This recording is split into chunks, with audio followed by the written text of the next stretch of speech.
Well, how are you guys doing? It's Thursday, October 23rd, 2025, in the year of our Lord.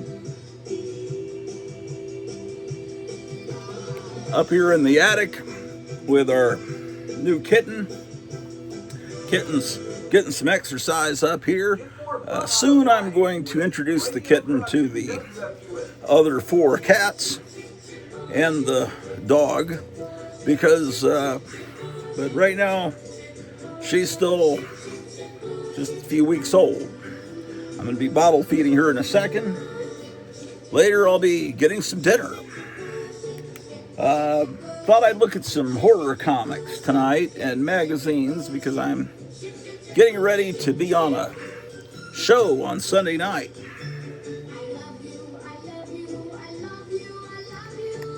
But honestly, I'd be looking at horror magazines and comics any time of the year, not just because it's Halloween. That's my main thing. Monsters. But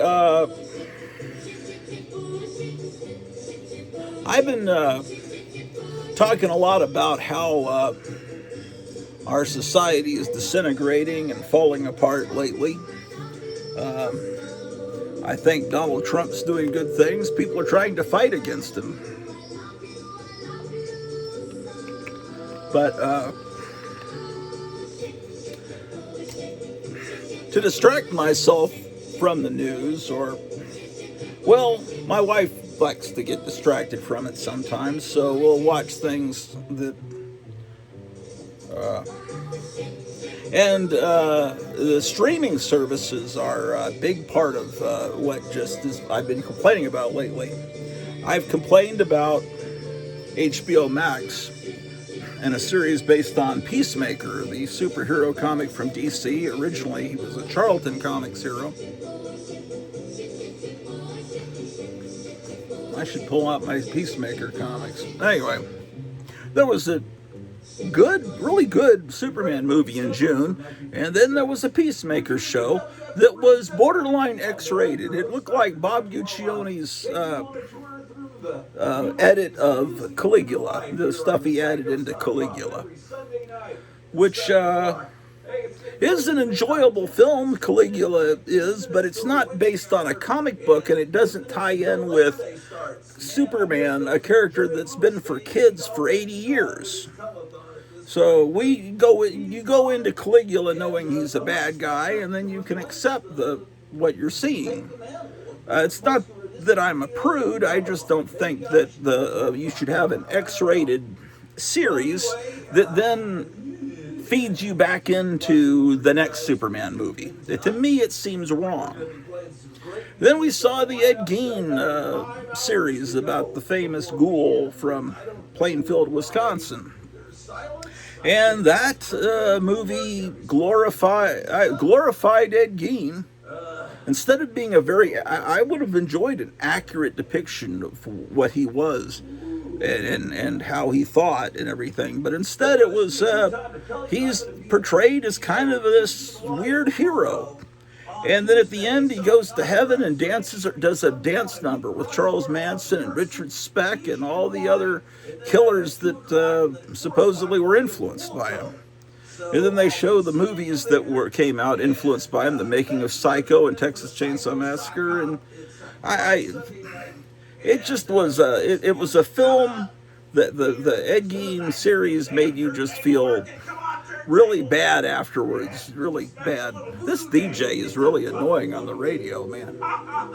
Anyway, so yeah, that bothered me for a couple of weeks after I watched it. I just felt like I couldn't take a long enough shower after watching that show.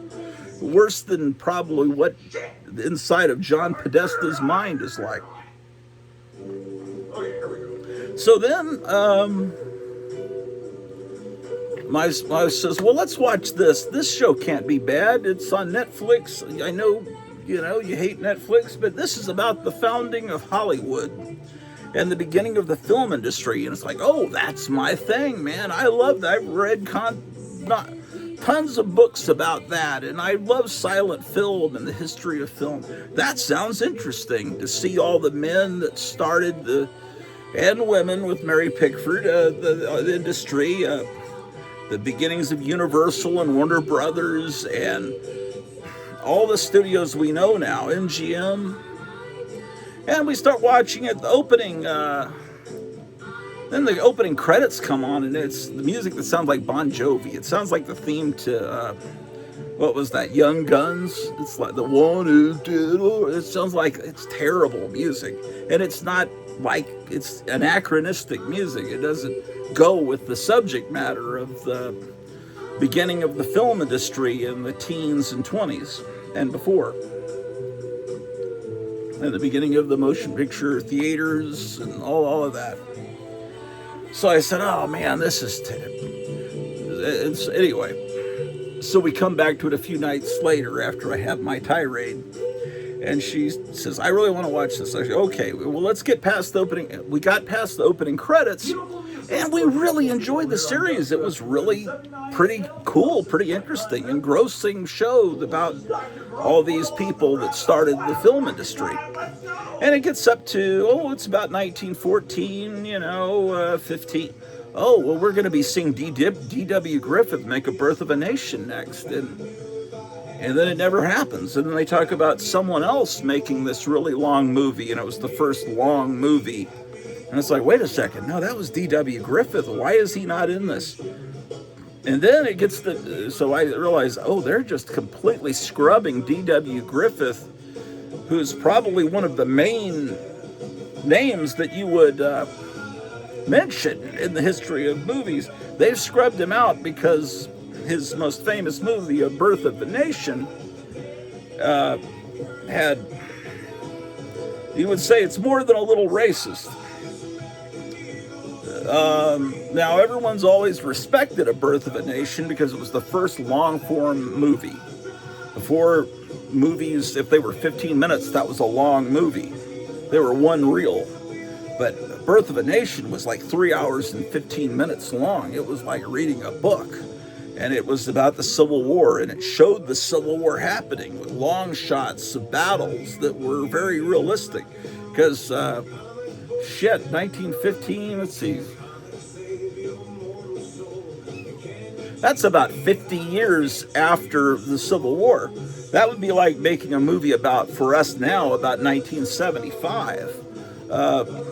Lots of people remember 1975. I remember 1975, I was 10. So a lot of people in 1915 had memories of the Civil War. And he puts, this kitten has claws. There's a little kitten down here running around.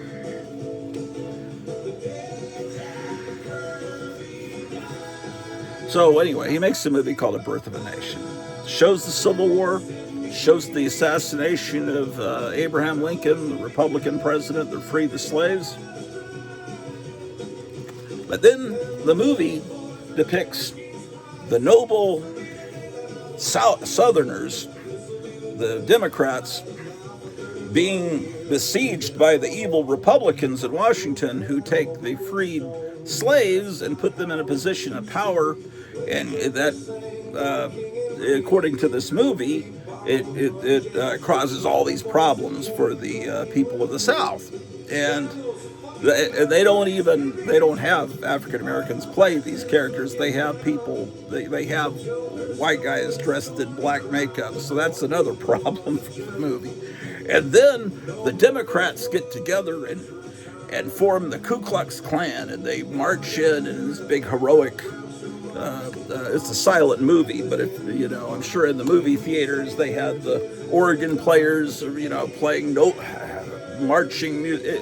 It was basically a movie glorifying the beginnings of the Ku Klux Klan. That's a problem. So I guess that's why they left D.W. Griffith out of it, because in 1919, D.W. Griffith, with Mary Pickford, the biggest female movie star in the country, with Douglas Fairbanks, who's one of the biggest, if not the biggest, one of the biggest male, he was a hero, adventure, swashbuckling, Robin Hood kind of guy.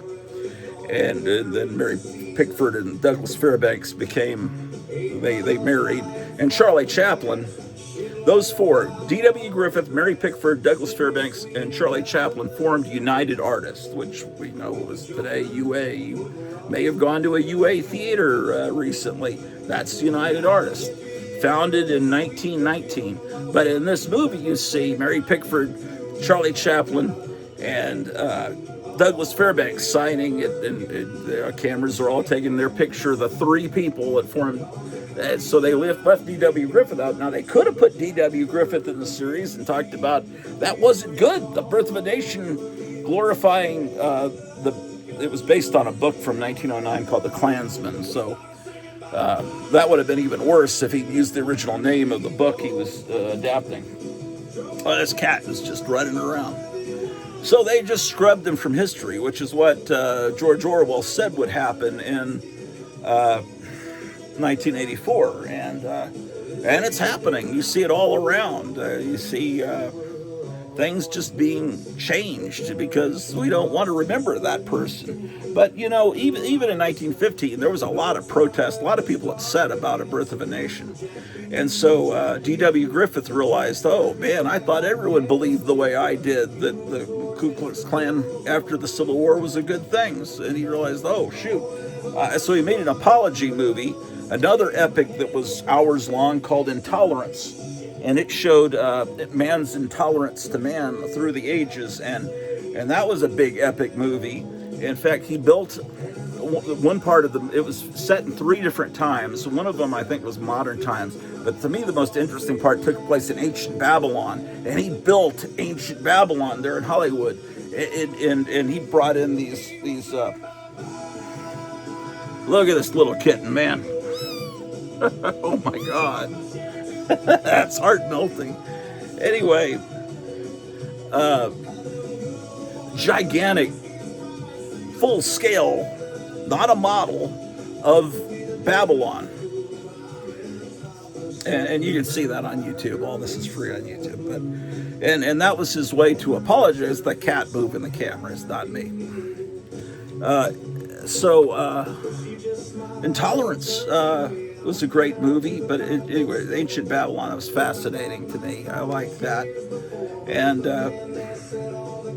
but the immigrant craftsmen that came from Italy, they weren't used to building things like sets that you could just be torn down afterwards. They're used to building things solid, and they may not have fully understood English, and they built that set of Babylon like it was going to be there 2,000 years from now. And so it stayed up, looming over the Hollywood skyline for I don't know how long, but at least a decade, it seems like. And on the top of the set of this big giant palace were these white elephants, and I don't know, did they worship elephants in Babylon? Probably. But anyway, that's where the term white elephant comes from. You know, it's like some white elephant being something that you don't want, because after the movie Intolerance was made, they didn't know what not many other movies needed a set of ancient Babylon. You know, it's not like a Western town. You could use that in any Western that you make. How many movies are you going to have set in ancient Babylon? I can only think of one. That one. I don't think any other movie I can think of was set then and there. So anyway, they eventually demolished that, but some of that stuff is still being unearthed. They just buried it under the dirt outside of Los Angeles, and people digging, they find these statues that look like they came from thousands of years ago, but they're from a movie from about 1917 called Intolerance. D.W. Griffith, who was completely scrubbed out of history. And he used to be, I don't know if he's still studied in film school, but he's the guy that started movies the way we know them. Long movies, not just 15 minutes, a long storyline, epic movies, long shots instead of, he was the guy, and he was left out of this series.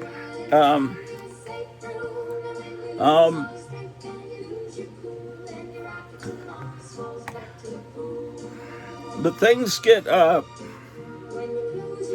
There are things that I like the Marvel superheroes cartoons from 1966. You can't see, Disney will never put them out on disc because Captain America fights Nazis in them, and you see their swastikas. So they'll never show that. Even though they're the enemy, they don't want you to even see them. In the Captain America movie that came out a few years ago, they never showed the Germans with swastikas. The Red Skull and his men had the Hydra symbol on their armband. They just can't show that. Even back decades ago, when the Raiders of the Lost Ark comic book adaptation came out, they, on the front cover of that comic magazine Marvel put out, they showed a cross instead of a swastika. So you're not allowed to even show that in historical depictions. So, and then the Mandarin becomes a problem for the Iron Man cartoon being released. And then it shows women shrinking, in terror, and Thor has to, so that becomes a problem because the women have to be just as strong as the men in anything that you show. So, another great filmmaker was named Leni Riefenstahl, and she was a magnificent filmmaker, and she was studied in film school, and I don't know if she still is, but she had a real problem because she made movies for Adolf Hitler, starring Adolf Hitler. She made a movie about the Nuremberg rally called Triumph of the Will, and she made a movie about the 1936 Olympics in Berlin that shows the Germans looking like gods, and she was a propaganda filmmaker. So, but her movies are fascinating because her ability as a filmmaker was incredible, and she pioneered all these camera techniques. But it's frustrating because you can't give her the credit she deserves because she was in Germany and she was either voluntarily or forced to make these movies for Hitler. But in the movie she made showing the Olympics, you see the runners running, but you see them, man, this cat's knocking my CDs down. Man, she's becoming destructive. Okay, so she dug a trench along where the Olympic runners would run, and had a moving camera that could move along with the runners, but be at ground level, looking up. So you were looking up at the runners. You weren't seeing them from your eye point of view. You're seeing them you were looking up at them like they were Greek gods. Something that later American filmmakers like Orson Welles would do it, and Citizen Kane. You would be looking up at Kane, and it's like, how low can you get the camera to make it more of an upshot? So that he have a hole dug in the floor, so the camera lens was actually floor level, looking up. Star Wars, the real Star Wars, the one that came in 1977, had moments that no movie has anymore, that just gave you chills. When Luke Skywalker looks at the two sons of Tatooine, but the final scene in the throne room, where you see the heroes march down with all the soldiers on either side, and then that's right out of Triumph of the Will, and that great scene would have never happened if not for Leni Riefenstahl, because that's where George Lucas in the 60s was at film school in Los Angeles and studying these films of Leni Riefenstahl. But maybe people have completely written her off too. I mean, it's kind of understandable, but people Like, history is not always pretty.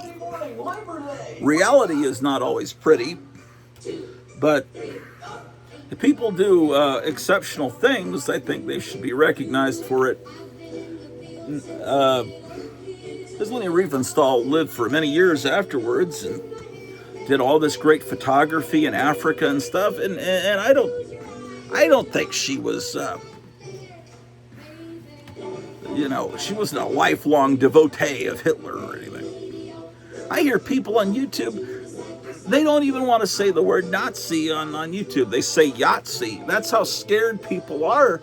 It's like, at what point do we no longer have freedom of speech? You can't even talk about things that happened in history. Okay, man, I gotta feed this cat, man. Cat, let's feed this cat. I've talked for long enough about how history is being changed, but I didn't like seeing D.W. Griffith written out.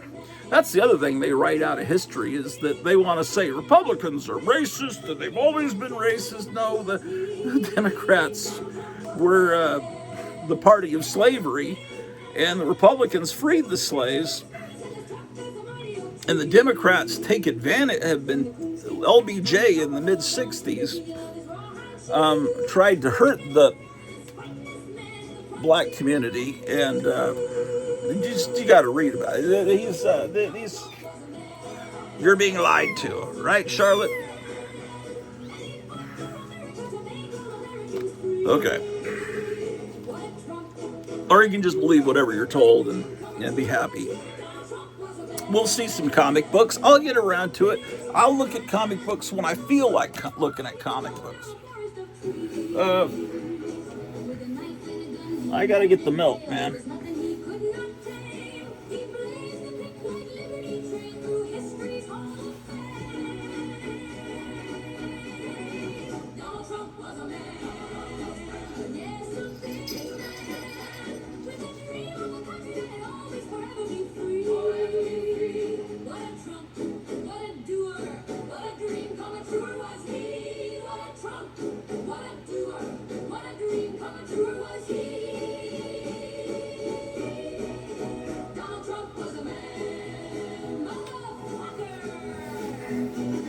Okay. So on Sunday night, 7 o'clock Central, I think it's 7 o'clock Central. No, it might be 6 o'clock. So I don't know. But it's going to be on Night Tiger's channel. He's doing a Halloween show, and I was watching his live stream the other night, and I was there in the chat, and that right after the show ended, he called me up, and we talked for a good long while, and I was asked if I'd come on, and I don't have Golden Age stuff or much pre-code horror. I have reprints of it, but I got tons of horror. That's my thing, so that's good. I will enjoy being on that show. So I wrap the cat because otherwise the claws of the cat will slash you. It's badly. All right. All right.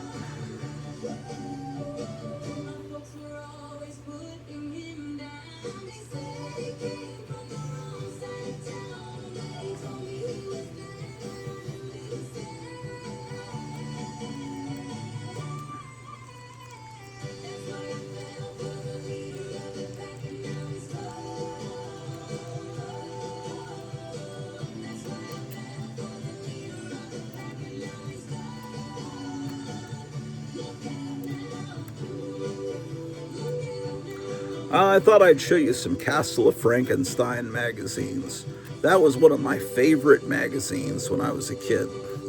And the Monster Times and Famous Monsters of Filmland. And we were just talking about Star Wars. Star Wars killed off no, that's not true. Star Wars kind of ruined Famous Monsters because they started showing just nothing but space stuff in it. And then, I'm not knocking Star Wars, but and then the slasher movies, Friday the 13th, well, Halloween, Friday the 13th, all those movies started. And then Famous Monsters was just no longer relevant, and Fangoria became the thing. But before that, Castle of Frankenstein and the Monster Times. Castle of Frankenstein lived to right about the time that maybe Golden Voyage of Sinbad and The Exorcist came out. It was around all through the 60s. Although sometimes they'd go a year or two between issues. It was not very reliable. It would be really rough to have had a subscription to that magazine back then. You would not be happy. Well, you'd be happy when you got the issue in the mail, though. And Monster Times was around all through from about 72 to till the summer of 1976, the summer before my 6th grade year, the summer before the summer of Star Wars, which was the summer of 77. Remember, the last issue of the Monster Times had the $6 Million Man on the cover, so they give you about a sense of the time period. But the Monster Times was a newspaper that came out, I think, bi-monthly. And beautifully laid out magazine, newspaper. Castle of Frankenstein was great too. In this Ed Gein movie that I was just talking about, they do show Alfred Hitchcock making Psycho, and he's in a restaurant meeting with Robert Bloch about Robert Bloch's book Psycho and how he wants to adapt it into a movie. They show this series Ed Gein shows not just Ed Gein, but it shows filmmakers that were influenced by him in their movies, and it shows other killers that were influenced by him. So the guy playing Hitchcock is not that great, but anyway, I was kind of entertained more by the scenes showing the Hitchcock and later Tobe Hooper making Texas Chainsaw Massacre, also influenced by Ed Gein. And then Silence of the Lambs was influenced also. Any movie where somebody wears a dead person's skin, although that wasn't really in Psycho. The elements in the movie Psycho that came from Ed Gein were that he kept his dead mother around, and what else was there? I think that might have been it. Texas Chainsaw Massacre, the character of Leatherface wears a woman's face. That's from Ed Gein, and all the furniture and kitchen utensils and stuff in Texas Chainsaw Massacre are made from bones and stuff that dug up from graves. That comes from Ed Gein, from the real story. And then Silence of the Lambs. But really, Psycho was not really that much based on Ed Gein. I've told you this story before. The book Psycho by Robert Bloch was based on Calvin Beck, who was not a killer, who was not a killer, not homicidal, and didn't dig up bodies, but the personality, everything about, well, the book Psycho that came out before the movie, Norman Bates is not this good-looking, I guess you would consider, women would consider the young Tony Perkins to be a good-looking guy. I mean, in the book Psycho, he was this kind of this nerd that was into Russian philosophy and kind of more into Lovecraft and stuff like that. I think, if I'm not mistaken, Norman Bates' character was into Lovecraft. And he was this antisocial character, but that had this mother fixation. Well, Calvin Beck, the publisher of Castle of Frankenstein, a monster magazine, was published from 1960 to 1974, maybe 75. Robert Bloch hung out with him, and there was, like every town, every city, if you're into a certain small, I think they call it subculture now. If you were if you were into punk rock in the late 70s, you probably knew all the punk rockers in your town or city. You may not have been friends with all of them. And if you were into science fiction in a city or town, you'd find all the other people into that stuff in your high school, and then you might. This is before the internet. Now you can meet people all over the world into the stuff you're into.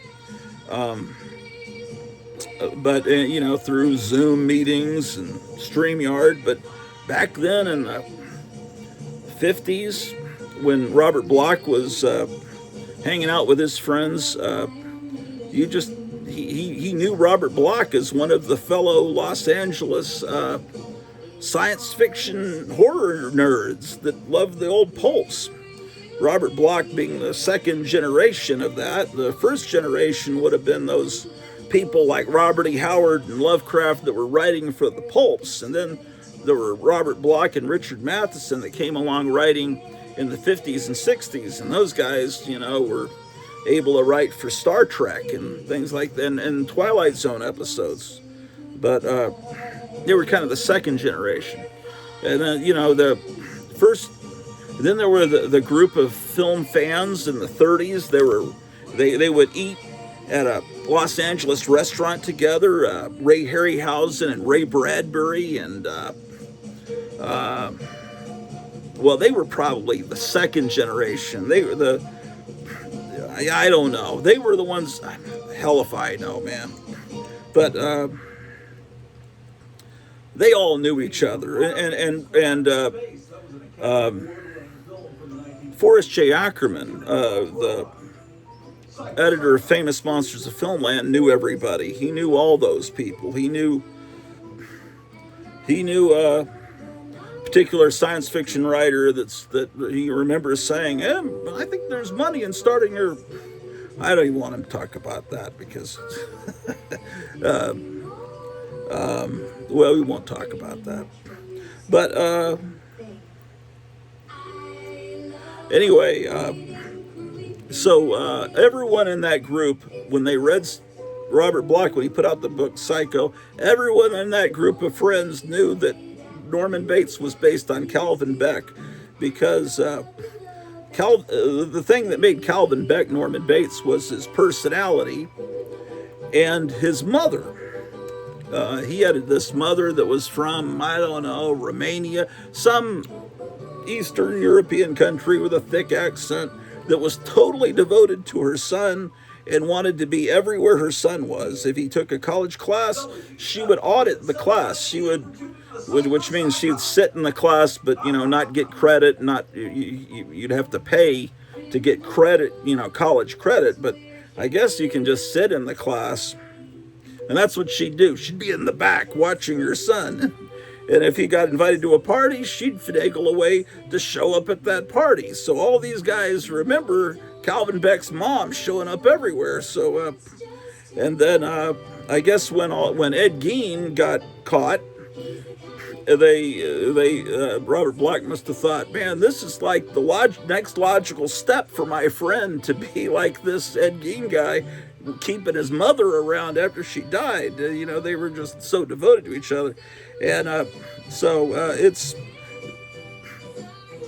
you can look this all up. I'm not bullshitting you. Calvin Beck, who I think a lot of the time in Castle of Frankenstein, he called him... You can't even see the cat. And that's what everyone's here to see. He's the one that sells the tickets. How do I get this damn thing down lower? Anyway, or maybe I'll raise the cat up. Okay, more milk. Calvin Beck,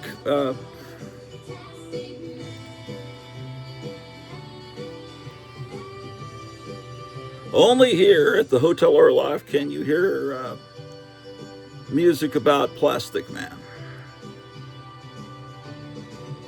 There was a song about Plastic Man. Who did that? Was it the Kinks? Someone did a Plastic Man song. I swear they did.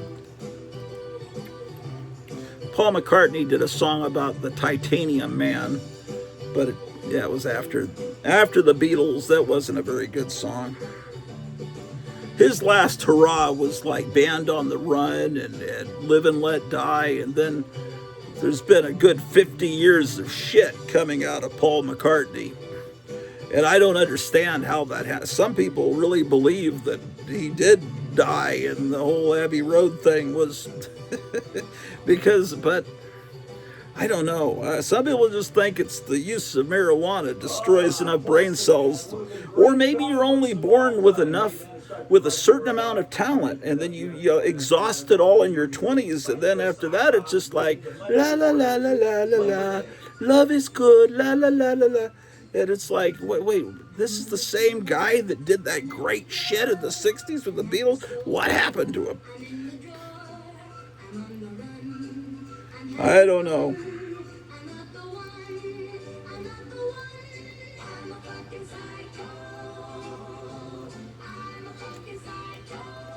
So this cute kitten, her name is Charlotte. First we thought it was a guy, and her name was Charlie. But we took her to the vet the first day I found Charlotte in a bush in front of the house 3 weeks and 2 days ago. And when my wife took her to the vet, they said they thought she was 4 weeks old. Oh, you know what? I think that, because but then the second time they said, I think maybe we misjudged. I think she was younger, like at least a week younger when you brought her in the last time. One thing you're looking for to see if the cat, as they mature, is the ears are flat on these baby kittens, and then they gradually perk up. And I'm just looking at her now, and it looks like the ears, I'm just noticing today, it wasn't this way last night, I think they're fully perked up now. Let me take a look here once I finish feeding her here. Anyway, we'll look at some Castle of Frankensteins. Castle of Frankenstein, the great thing about that magazine, well, Famous Monsters was great. And it had that great layout and the production of Famous Monsters. It just was a great looking magazine, and that great logo that Glenn Danzig took for the Misfits logo. And Forrest J. Ackerman had this unparalleled collection of movie stills that no one else could match. But he would write like he was writing to, 7-year-olds, and it was so. But Castle of Frankenstein and the Monster Times are written more to high school, college age people, and so it was more readable. And Castle of Frankenstein and Monster Times would sometimes have photographs that were kind of R-rated. And also, Monster Times especially, and Castle of Frankenstein would cover comic books, which Famous Monsters never did. Also, Famous Monsters never really touched on Star Trek much. And it was weird because Forrest J. Ackerman's main love was always science fiction. And I always thought, Star Trek was on the air. I mean, they had a lot of monsters in the show. Why wasn't there ever a cover story for Star Trek on Famous Monsters? But there just wasn't. Outer Limits got it, everybody else. But Castle of Frankenstein had several issues that had Star Trek covers, and they covered that. They interviewed Stan Lee. They were into all of the stuff that was monster-oriented going on in the 60s. And Monster Times in the 70s covered monsters in every bit of culture, from comic books to movies to TV shows to the cereals like Frankenberry and Count Chocula. Are these ears fully perked up? Well, they're still drooping a bit, but I think they're by the end of this weekend. Oh, the time changes next weekend. I just realized. Okay, come on, man, drink some more milk.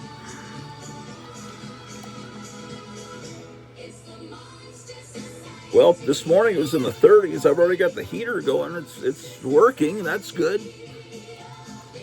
Maybe a little bit too much. It's. Come on, drink, you critter.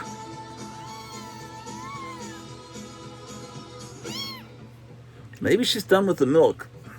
Okay, I'm gonna go now. We still don't have her eating solid food. We still don't have her peeing in a litter box yet. So I go in and kind of rub her private area with a warm piece of tissue, and it causes her to go plop, and over the sink, and it's because that's what the mother kitten does. She licks that area, and it causes them to poop and pee. So she has to be stimulated to do that. So I don't think I showed that on one video, and Kevin from Gotham City Comics said, I stopped watching when you were about to do that, and I don't want to disgust my regular viewers, so I'm going to do that off camera. So I'll just be back in a moment, ladies and gentlemen. You'll probably hear the cat shrieking from the other room because she does not like this.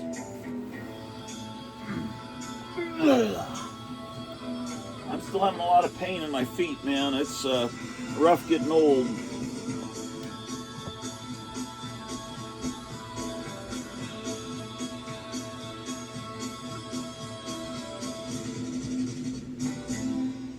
Your favorite music 24 hours a day here on Radio Grottu.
Okay.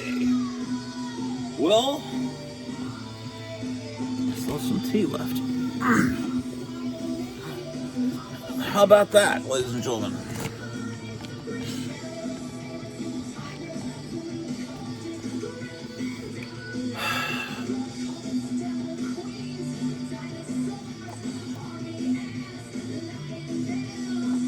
December 8th, I'm going to have my right eye,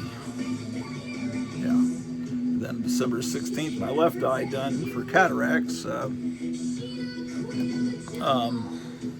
Problem is, it's like 80 miles away. I've got to have someone to drive me there. They won't do the surgery unless you got someone to drive you back.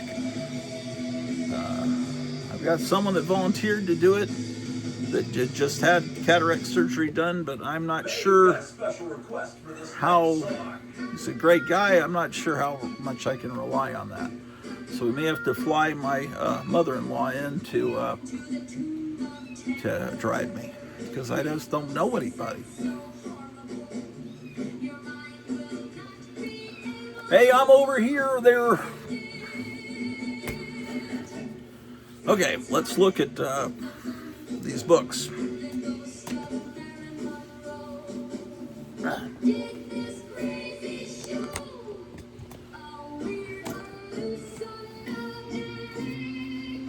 Oh, what time is it?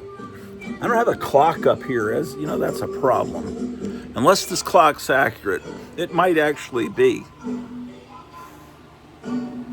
This clock says 5:45. I think that's actually the time that it is. Okay. Here's a box that might be just what we're looking for.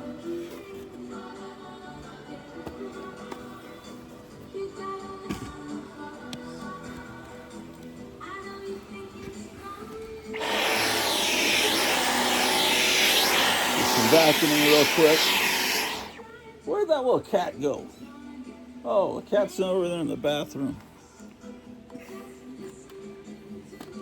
There's the Monster Time. Oh, this is perfect. The Monster Times box. Here's the Castle of Frankenstein box.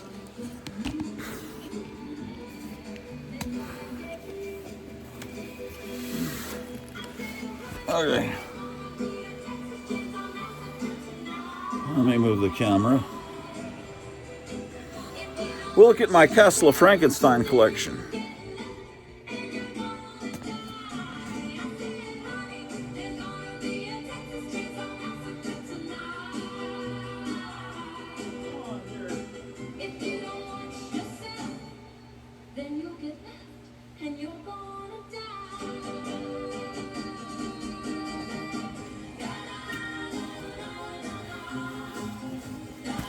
Okay. I had this good friend who was a DJ. He would DJ parties and nightclubs and great collection of records. Anyway, this DJ I've known since the 80s.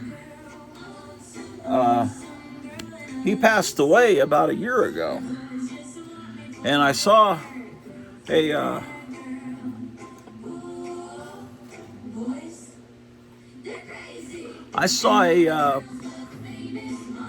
picture on Facebook of a mask, a Halloween mask, and I thought, I have that Halloween mask, and I saw, oh, it's my friend's name.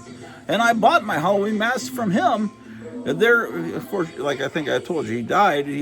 Someone took a picture at his estate sale, and there were two masks that I bought from him. So he must have had duplicates of this particular Halloween mask. And he passed away, and there was another one just like mine for sale. I must have bought it from him in the early 90s. But then I saw, damn, I'm not friends with my friend who passed away. Although later I found out there was another profile on Facebook of my friend, and I was friends with that one. But I was just thinking, how does someone unfriend you when they're no longer alive? And I thought, well, maybe someone just saw, this guy likes what Donald Trump's doing. We must unfriend him. It's like, you know, if he wanted to unfriend me, he would have unfriended me when he was alive. Don't be That's again another, I'm going to go back and change history. I'm going to edit the friend list of my friend who passed away so it doesn't look like he has Republican friends. Well, I'm not Republican. I hate the Republicans. But I like what Trump's doing. Everybody's kind of scum, but I like what Trump's doing. Right, cat? Sharp claws on this cat. Charlotte, did you know there was a comic book called The Claws of the Cat? Did you know that? I didn't know that. Would you show it later? Sure. Sure I will. Okay.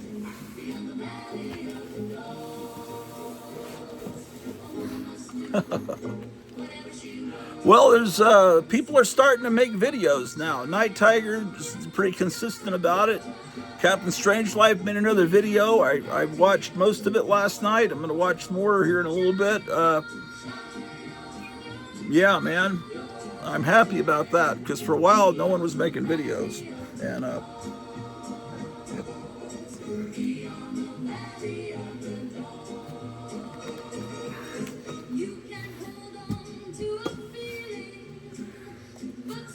the cat wants to look at this box of magazines. Okay. Ouch, ouch, ouch. Ah, the cat attacks. Okay.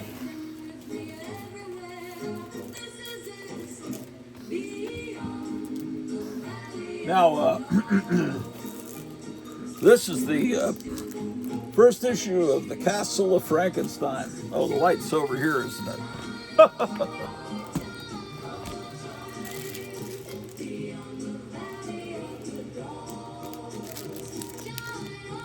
Again, this was published by the real Norman Bates. This is issue 1. Covers by Larry Ivy, who was a big in fandom.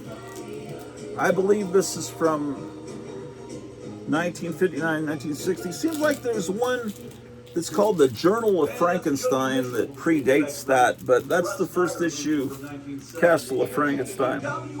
Here's Castle of Frankenstein number 2.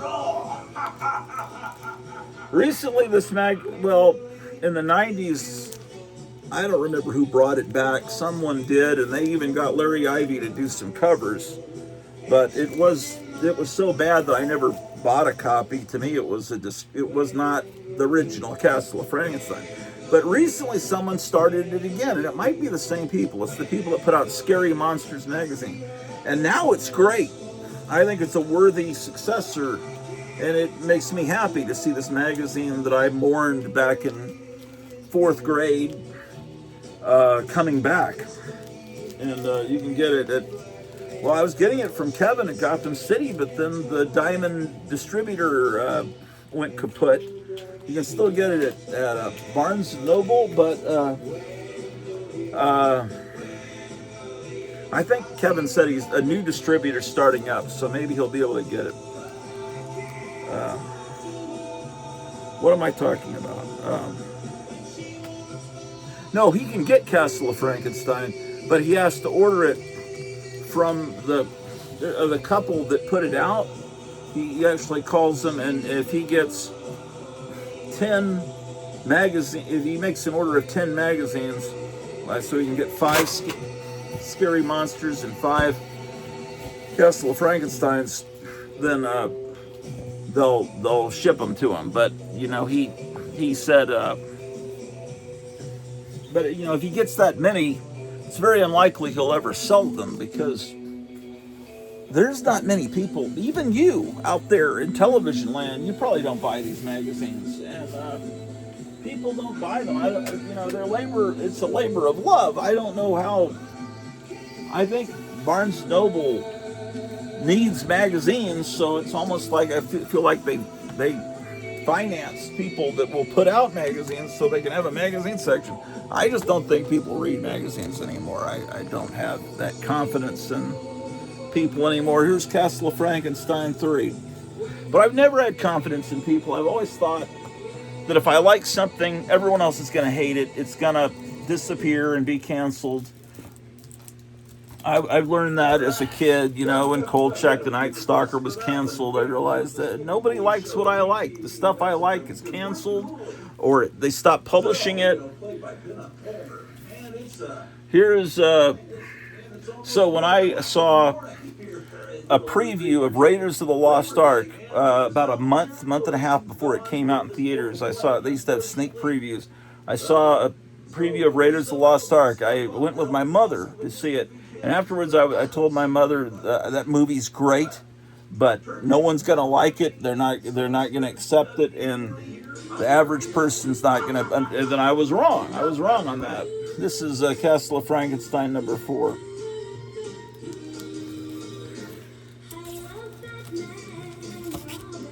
Here's Castle of Frankenstein number 5.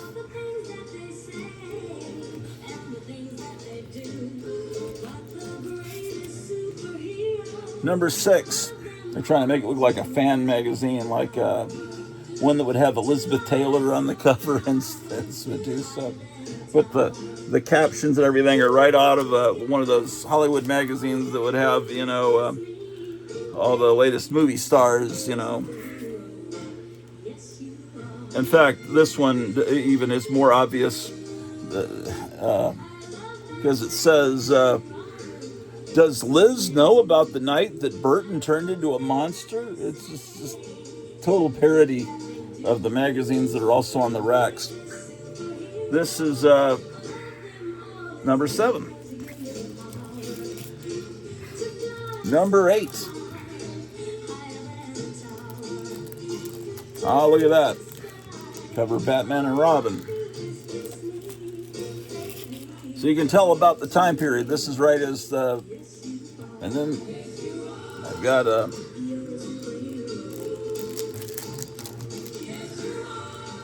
and then the next issue, my copy of this is not very good, is number 10, covering the Green Hornet. Ouch, man. Someone wrote 20 on the Green Hornet's mask, meaning that they were selling it for 20 cents at a garage sale, whatever. This is it's got a stamp, West Side Magazine Exchange. Where was that at? 220 South Perry, something in Oklahoma. What does that say? Is that Pioneer City? Pioneer City, Oklahoma. This one I really need to upgrade, but I never can find it. It's number 11. This one's in really piss poor condition. See, they put Leonard Nimoy right on the cover.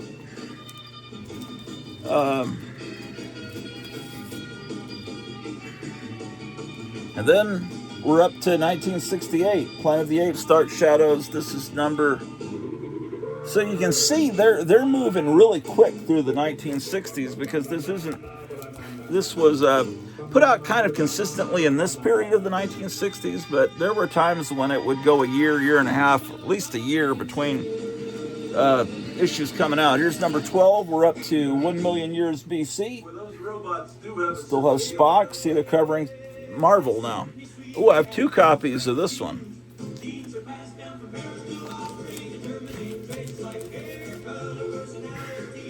Number 14. I mean, this is a really well-written magazine. Of course, when I first started seeing Castle of Frankenstein,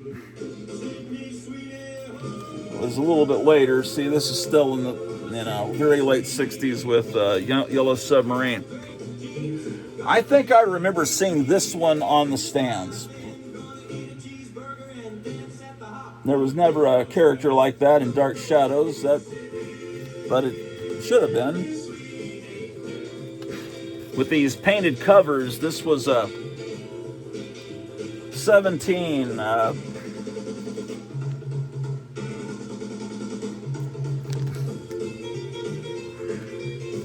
This one I remember.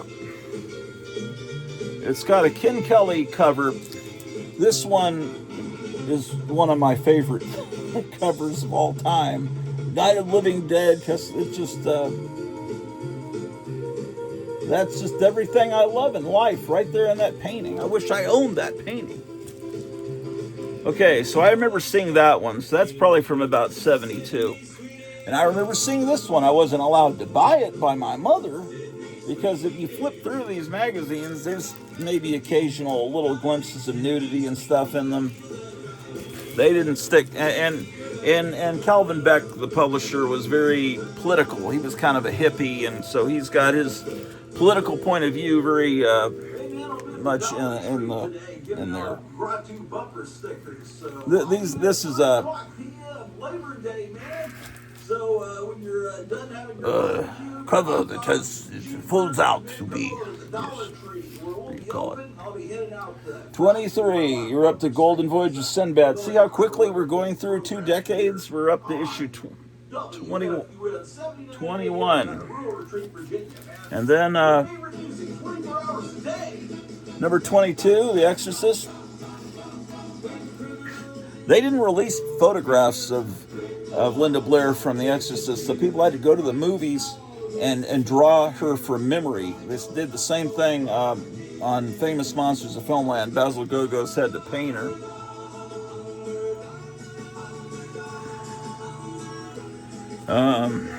That's not a very good cover. This is a Planet of the Apes cover. Wow, that's great. Issue number 23. This cat is gone nuts, man.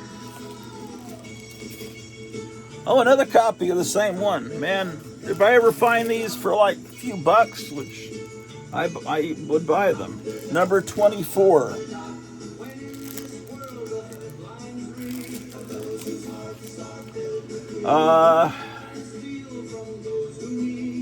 This is 25. Time Machine on the cover. And they're talking about Andy Warhol's Frankenstein and Mel Brooks' Young Frankenstein. So that puts you right about 1974 now. Same thing, another copy of it. That was the last issue, huh? Really? Okay. Okay, I guess it was. 25. And then there's this annual, Fear book. Fu Manchu on the back cover. And then, so that was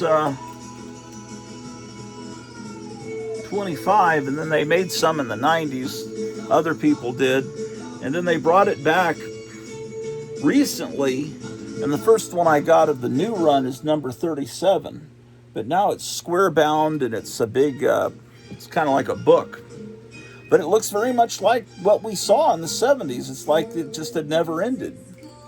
But there was one before this, one or two that I didn't get in this new run that I have to seek out. That's 37. I have 38 and 39. Somewhere I need to put them into this box. Here's 40.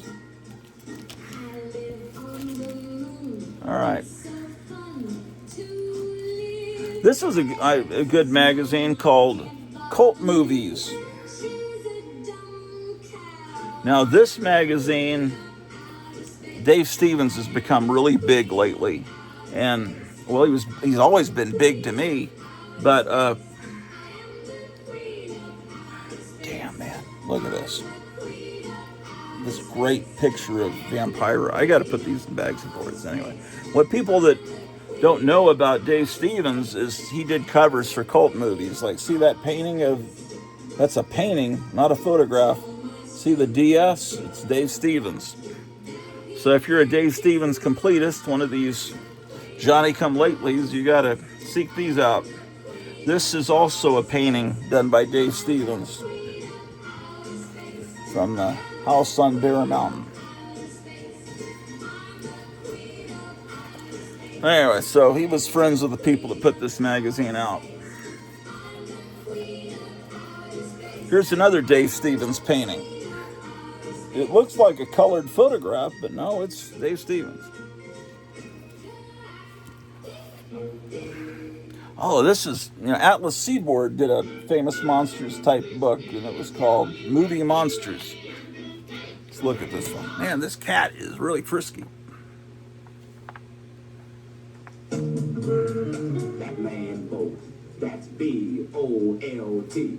Like in light. Not the best printing here. See, the printing is not too swift. Batman Bolt. Only one dude in the race when Bolt is on the case. See, karate, kickboxing, kung I took someone to prom that looked like that. I mean, almost exactly like that. A universal picture. Rated R. Sea Monkey's ad. She looks a little different there. Imagine if sea monkeys really looked like that. That would be great. Oh, look at that. Bruce Lee, right? They're talking about Bruce Lee on the radio. And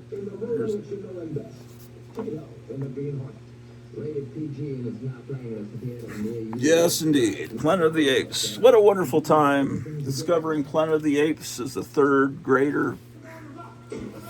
It was the time of making out and cruising, going steady. This is well, this is interesting. This is not Dave Stevens. This is Greg Theakston that did this cover. And Greg Theakston was a friend of Dave Stevens. And Greg Theakston put out the Betty Page's little digest magazine. And Greg Theakston, along with Dave Stevens, are the ones that found Betty Page. And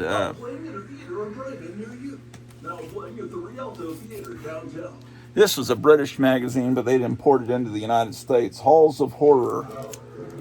I think it was also called Halls of Hammer, but it was like the British famous monsters.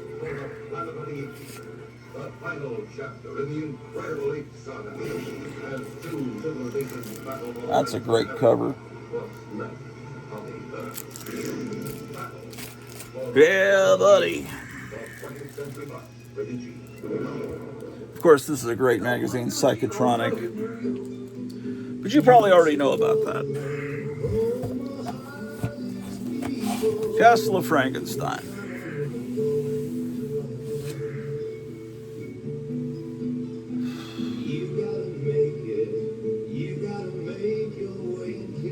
Let's look at the Monster Times.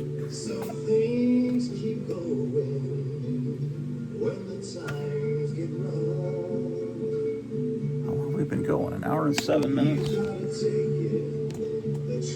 Man, we should watch The Kitten for a while. What are we doing? Who cares about these magazines? This Kitten is who sells tickets.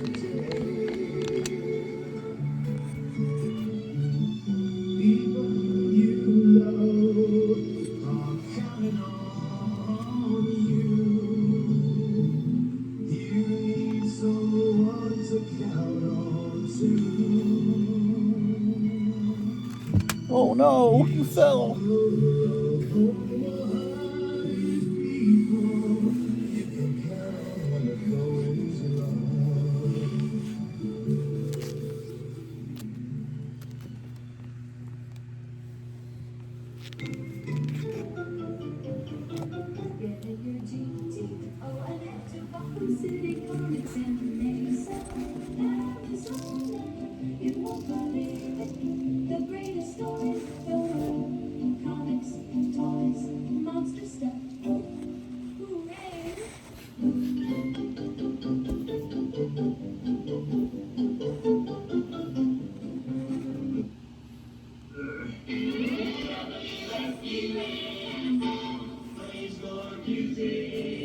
From the Psycho Sock Hop.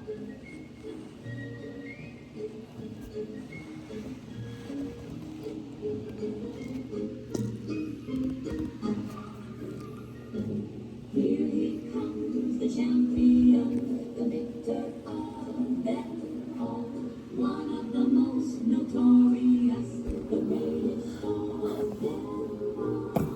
But where did he come from? Oh boy. He's the most delicious, delightfully fruity. That's Frankenberry. Frankenberry conquers the world. Frankenberry conquers the world. Frankenberry Conquers the World. I remember that film. Okay. Oh, I wonder. Oh, hold on a second. Okay, Monster Times has a bunch of debris on top. These 8mm movies. Move those over here.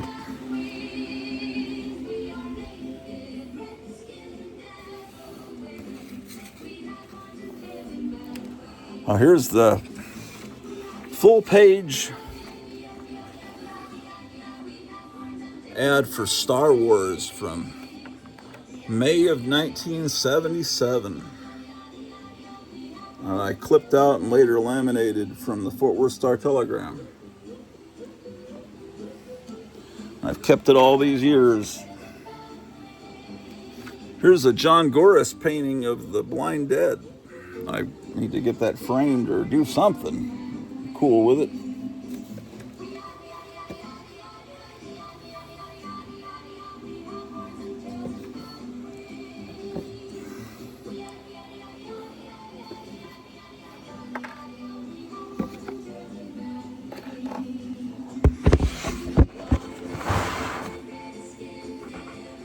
Okay. Whoa. I'm going to do a lot of work this weekend, making this more livable. Where'd that cat go? There he is. She.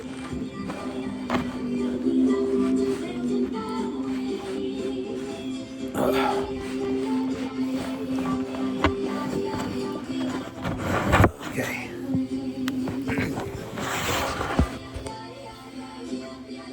Oh boy. Put you back in the tripod.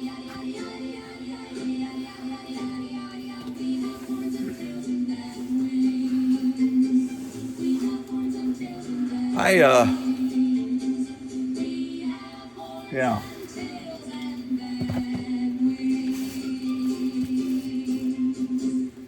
Psycho Sock Cop, 79 AM. I know a lot of you are into wrestling. I like the old wrestling stuff from the 50s and 60s, man.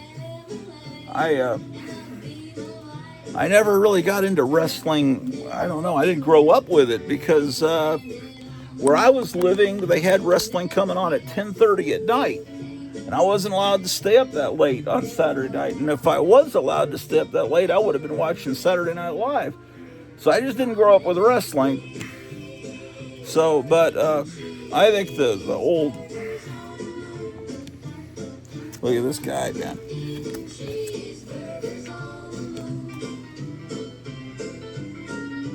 Looks like Vladimir Putin there. Well, the 3-Eye Atlas is supposed to be coming this week, right? Is that correct? See how that goes. This is from July of 1969. I don't have enough Monster Times to fill a whole box, so I've got this other stuff in the box. Here's Boxing Illustrated.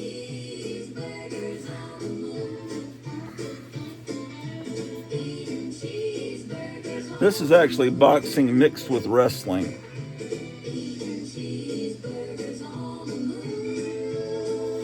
He's making an incision in this guy's ear and draining blood. Gee whiz. What a way to make a living. June 29th, 1961.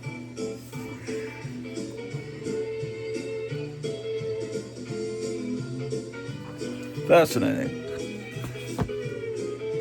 Yeah, see, this is boxing, wrestling news. See, they got wrestling underneath.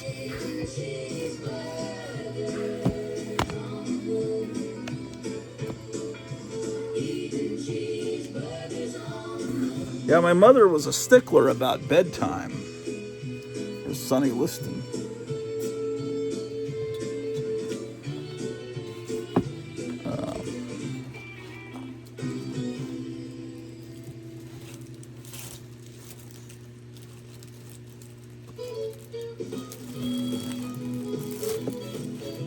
Well, there's some Betty Page magazines, but I don't think I can show those.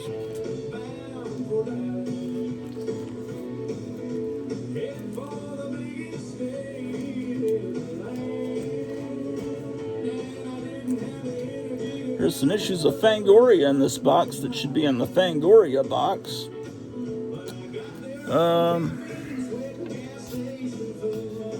Well,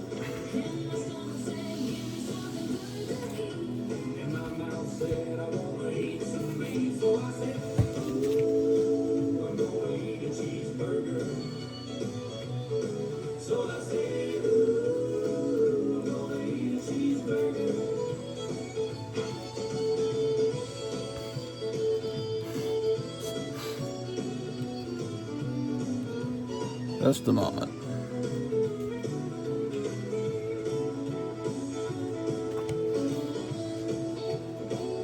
Seeing what magazines I have over here to file.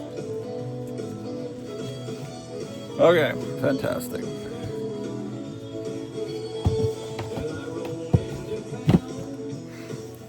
Okay. I'm going to write on the top of this box the issues I lack of Monster Times. I did that one time. I wrote down what, but then there's some that I'm missing the poster because some people took out the poster, and that means I don't have a complete issue.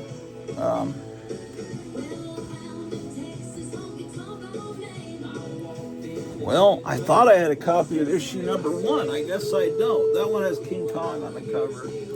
Godzilla was like the official animal monster of the Monster Times, as I recall. Monster Times, this is issue 3, so I guess I need issues 1 and 2. And this is from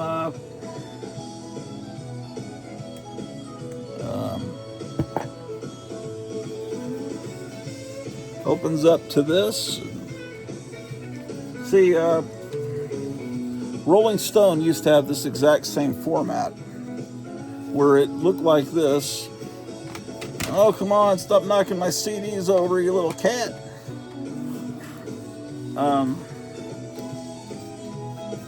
And it would open up like so, and then you would read it like this, you know. And see, it's covering old.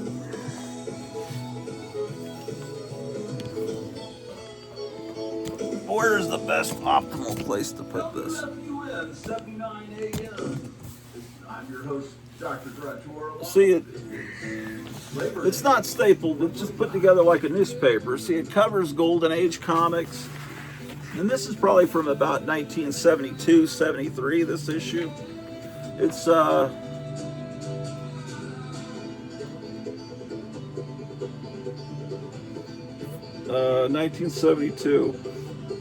Big article on them.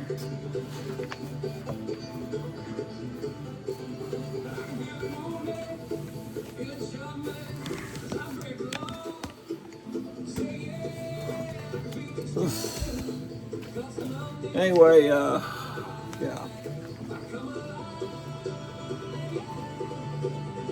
There's a list of conventions. It's a total fan newspaper. Now, this was the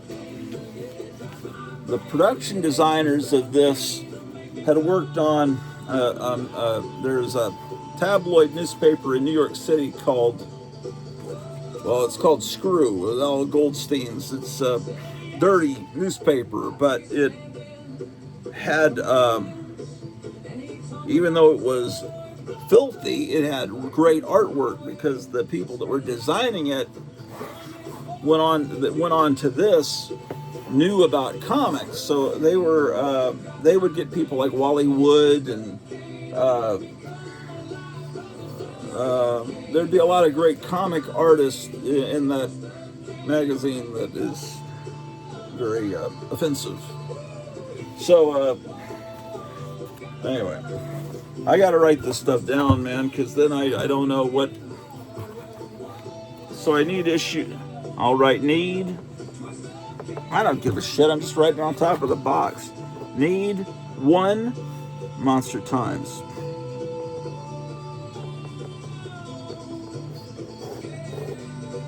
Then when it comes to birthday time, I can tell my wife, I need these issues. 1 and 2.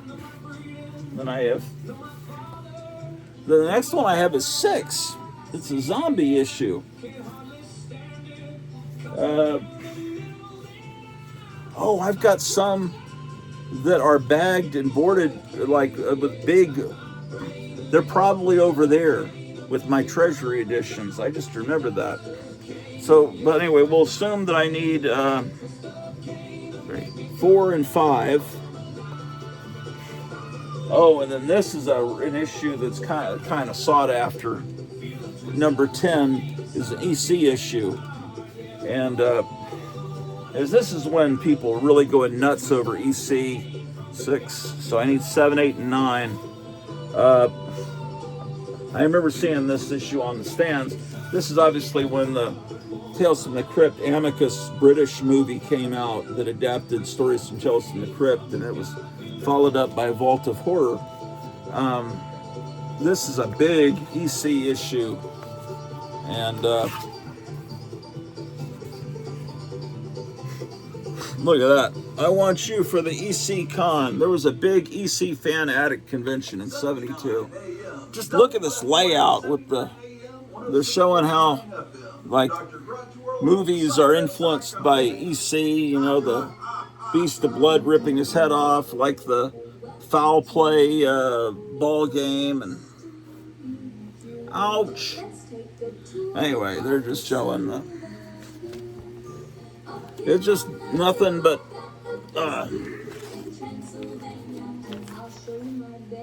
an ad for that fantastic book that I still don't have. And they put out these posters of the covers that had been censored. In the original EC printing, the axe in this guy's head is just a glowing light because they couldn't. And then this, they were trying desperately to save their asses, but it was too late. The comics code came along, the self-imposed by the comic industry. It knocked EC out of business. So EC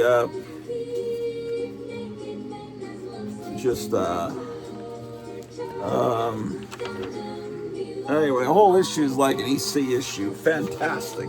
These are very delicate because they're newspapers and they're 50 years old. You know, 10. Okay, this is 12. It's got a big 7 written on it. It's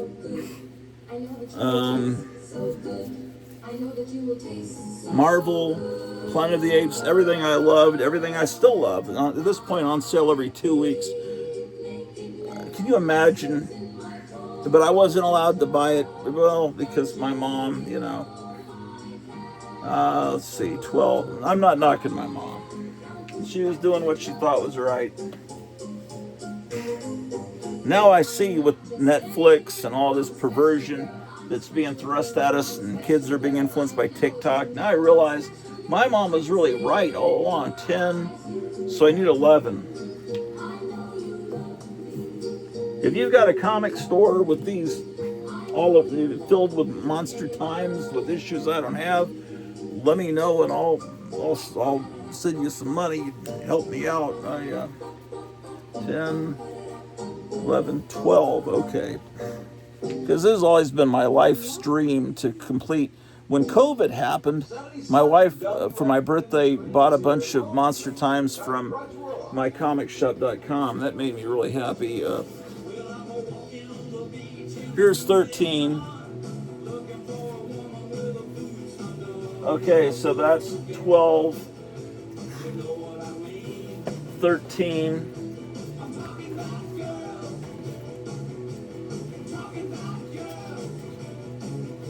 Maybe it's going to be more consistent now. Yeah, this is 14.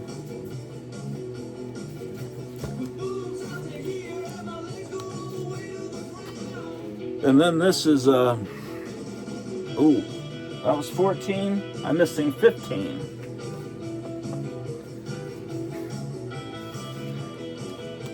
See, there's always like a little, there's always coverage of comic books. And see, I got or comic strips.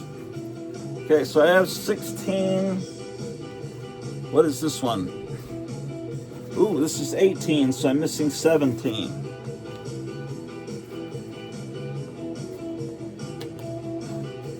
That's one of the greatest images I ever saw in my life as a little kid.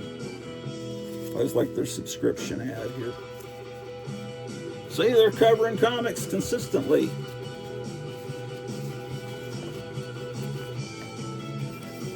And I'll show you what I meant about the cover. I'm sorry, about the poster that they have in the middle of all of these. See, here it's a poster of the monster of Piedras Blancas holding the human head. And kids would take it and put it up on their wall, and then you'd be missing a big chunk of the book. And if it's sealed in a bag and board at a comic shop, you don't know if that's missing or not. And they probably don't give a shit enough to care, because normal comic book collecting people don't care about Monster Times. They're more interested in Venom and all that garbage. Or Pokemon or whatever they're into. Ooh, looks like I'm missing a bunch here. Man, this sucks, man. That was 18. Here's 22 with Vault of Horror. So that means I need 19, 20, 21. You in the fun spot. You're tuned in to the Psycho Sock Hop with your host, Dr. Grottu. Oh, this one really influenced me as a kid. This cover from Theater of Blood. There's Vincent Price. But the knives and there's no way my mother would let me buy that, because she was really bad about injuries to eyes. So, but I remember wanting this and seeing it at the newsstand and really coveting it. It seems like this issue has a still of that Monster of Piedras Blancas, because I would flip through it at the newsstand, and there's Rodan.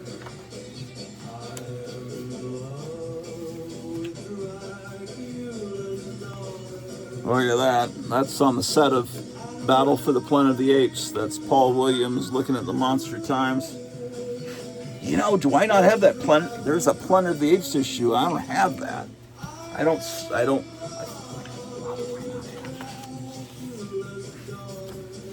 Over the years, I always intend someday I'm going to get all the rest of them, but there's an article on Jim Steranko in here. There was a magazine that spun off of this called Comic Scene. I think it was called. Only lasted a few issues. Joe Branticelli did it. 19, there's an article called Steranko Strikes Again. Let's see what he's up to.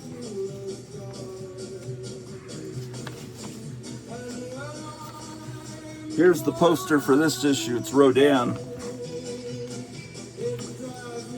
And they'd have stories, comic stories, and this one's Frank Bruner.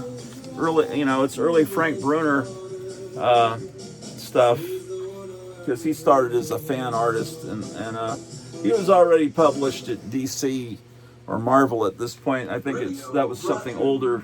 Oh, they're talking about Steranko's History of the Comics that was out about that time.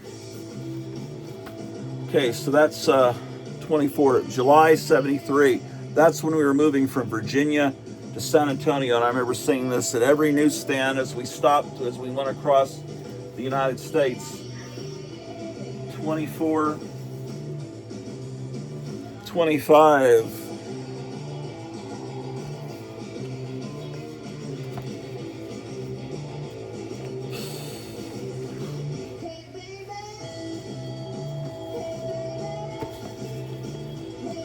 Okay.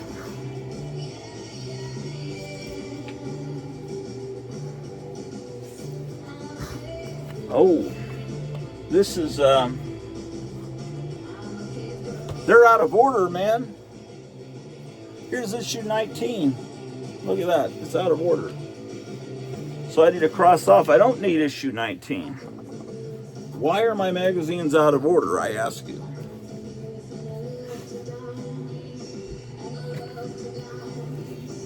Maybe that's going to happen. Maybe I'm going to find that I actually have, look at that, EC Comics. That's Neil Adams, that cover.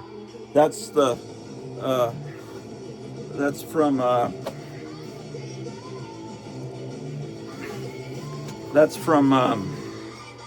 it's a Filipino horror movie, Tarantula. My friend Tom, who passed away, had the original Reynold Brown painting for the Tarantula movie poster. But he also had this original art framed in his house, Neil Adams art. It's from, this is redrawn, but it was this art basically. It was a painting by Reynold Brown of the people running from the tarantula. Because all that AIP, Reynold Brown painted a lot of those posters, became really big there. A lot of it got sold off, auctioned, and there was a documentary I think PBS did called The Man Who Drew Big-Eyed Monsters, and it was made a lot of people interested in. Remember Gargoyles? That was a great TV show, TV movie. Okay, come on, man. I wish I could remember what the damn name of that movie is. I'd be able to tell you if the camera wasn't running. There's an article on the Charlton Comics Hercules. That was a good comic. They've reprinted it a bunch of times over the years.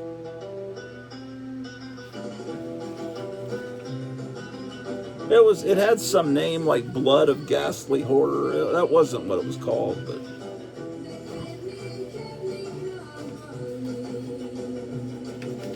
this kitten's on my lap. See, something like this would never have flown with my mother, this injury to the eye stuff. Before I was born, when my oldest brother was a baby, he was flailing around and his fingernail scratched my mother's eye and she had to go to the doctor. And after that, just any mention of someone's eye being hurt would just flip her out. So if I showed her a Famous Monsters and it had a skull with a missing eye and one socket and not in the other, or, like the War of the Colossal Beast, that is the way he was, she would just say, no, you cannot buy this magazine. Anyway.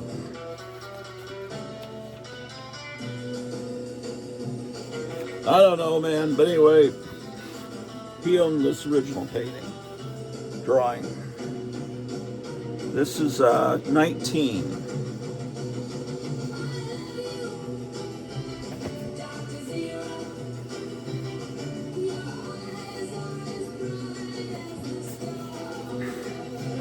$18.19.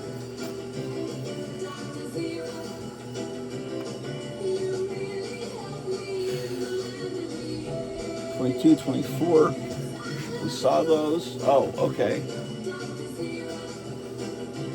It's $28. That's $19.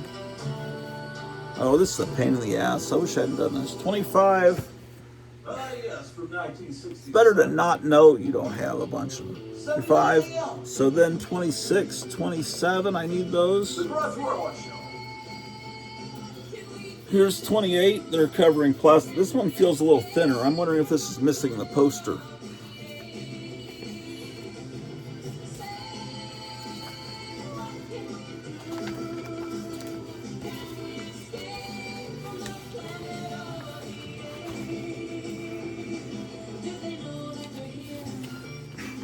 No, the poster's there. It's you build your own Hunchback of Notre Dame. Crazy. 28.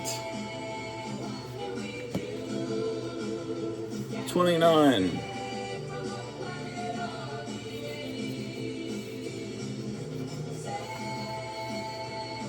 This one, my first copy of this I traded with my friend Sammy in 3rd grade for it because he had a copy of this. Maybe it was 4th grade. It's all about the worst movies ever made. It's a great issue. And sometimes I wonder about some comics that I know I had and they're not in my collection, and I think maybe I traded this for an issue of Famous Monsters that I traded him with the hideous sun demon on the cover. And I remember I got an issue of Spoof, a Marvel. I'm thinking, I don't think I paid him money Did I trade him my first DC Tarzan? Did I trade him that Laurel and Hardy comic from DC, which I've since replaced? But it's like I don't remember. Maybe those comics didn't mean as much to me as those books that he had, that he obviously didn't care as much about as I did. Anyway.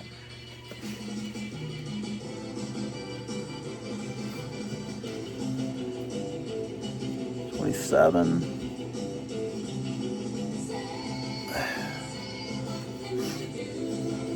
Uh-oh. That was 30. I had 20, 29. Yeah, okay. Here's 32. So I need to write down that I need 31, huh? Where'd the pin go? There's a lot of them I don't have, man. 31.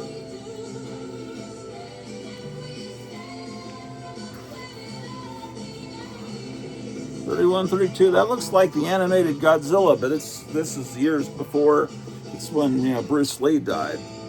32, April 74. That drawing predates that Saturday morning Godzilla show. Oh, I'm starting to get really hungry, man. It just hit me. I may not be able to continue going much longer. 32. Here's 33. See, they covered Star Trek very heavily and Planet of the Apes, everything that made life worth living in 1974, May 74. So that's 32, 33, 32, 33. Oh, 34. 35.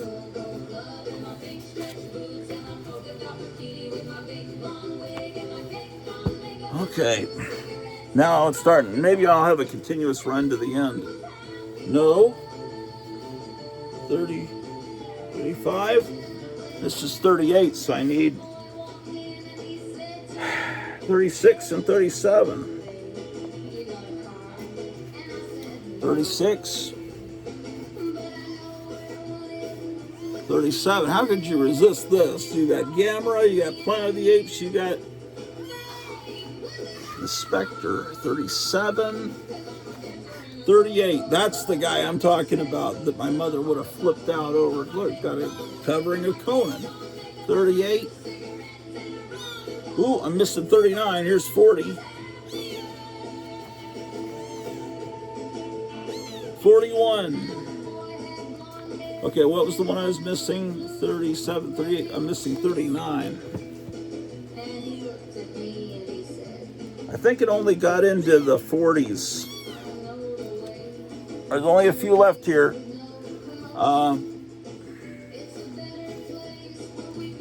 45. Ooh.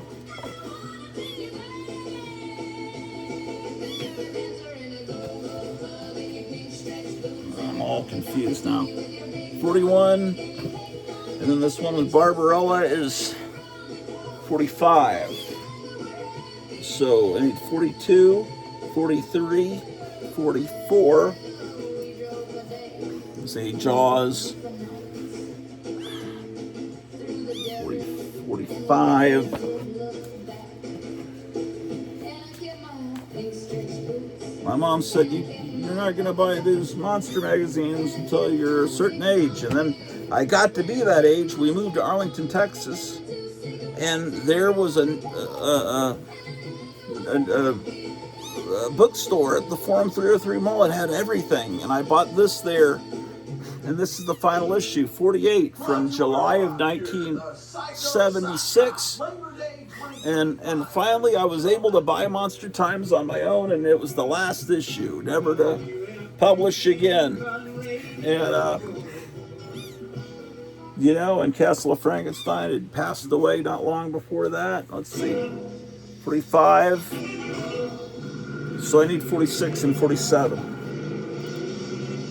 Last year, you went on a run with Sonny Barger and the Hells Angels on Wheels. Okay, let's get these books back into the box. And there's a couple over there, I think, that I have that I need to go and check. No oh, what's that? What is this shit here? These are the Psychos.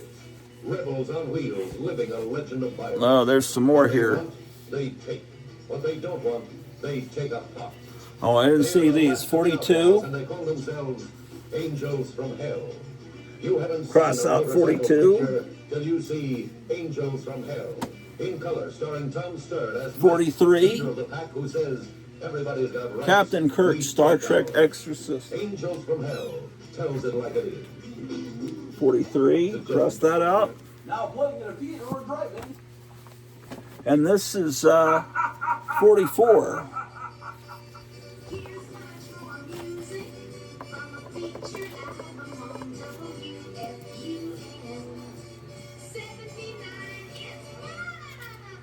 The Grottu Orloff Show. It's Labor Day. He don't look like a demon in a three-piece suit. Fingernails shining and his hair slick smooth. Got a handful of ladies, but I want him to. 40. They call him Jack, rolling at the back. Keep it real, Okay. keep it like that. The party's in the tomb, won't you meet me in This is very much like the Rolling Stone of that time period. 35.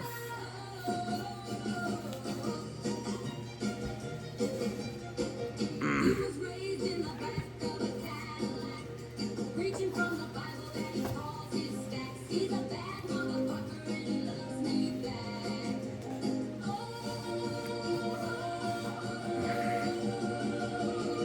They call him Dracula. Keep it real tight, keep it like that. The party's in the Okay. Now we need to go over here and check out. Man, this little kitten's been in my lap this whole time. You didn't know it.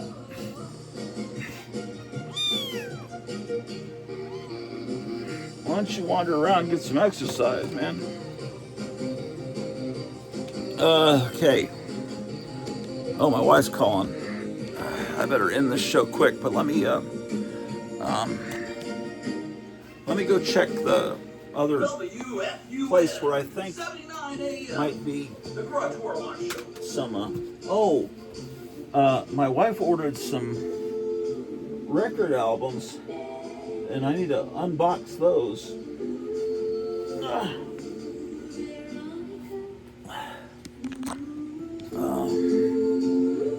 Oh boy, it's hard to walk when you get old, boy.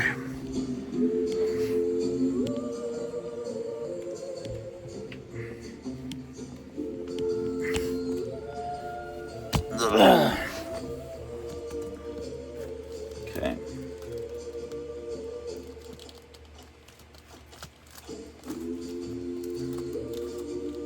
I've got some books that are oversized that are in, they won't fit in anything else. And these are my treasuries here, you know. Maybe it's. No.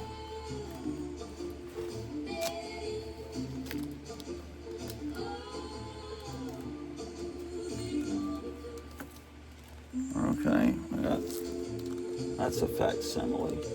Here's the King Kong treasury from the 70s. Some of these are pulp magazines and stuff. This is just a cover. That's Helen Hayes.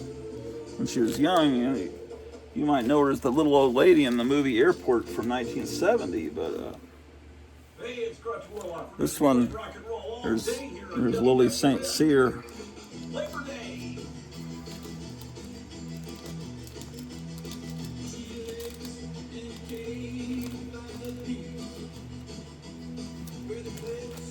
Oh, maybe over here.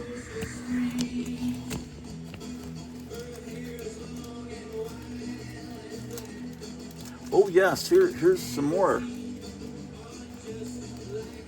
But they wouldn't fit in that box. It's 47, 39, 37, which I already had.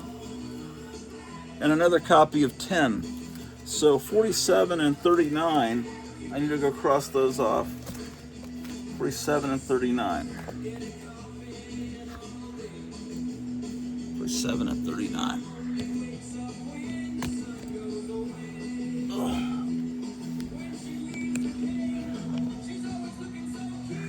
Well, all these things I've shown before. I've shown all the Castle of Frankensteins before. 47 and 39. Okay.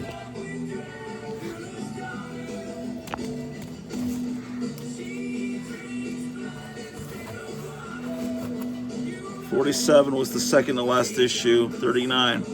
So now what I need is 1, 2, 4, 5, 7, 8, 9, 11, 15, 17, 20, 21, 26, 27, 31, 36, 37, and 46. I thought I had more of them, but it came out so often, it was coming out bi-monthly.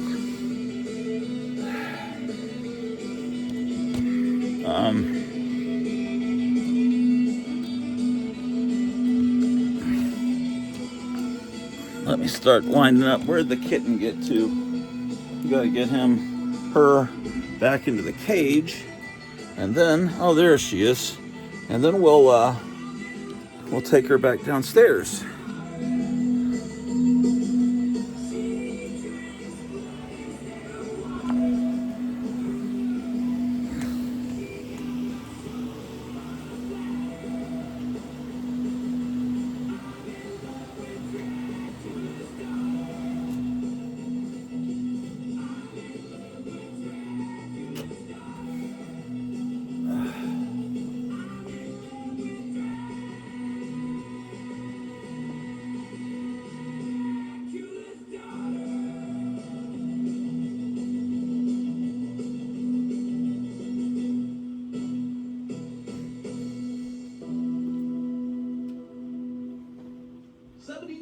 WFUN degrees here on the Psycho Sock Up with Grottu Orloff. Let's go.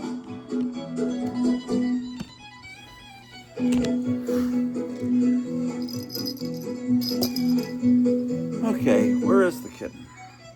I said the wrong thing, it sounded wrong. I did the wrong thing, and I'm losing you. I hurt you, I'm an idiot. I'm sorry, I want you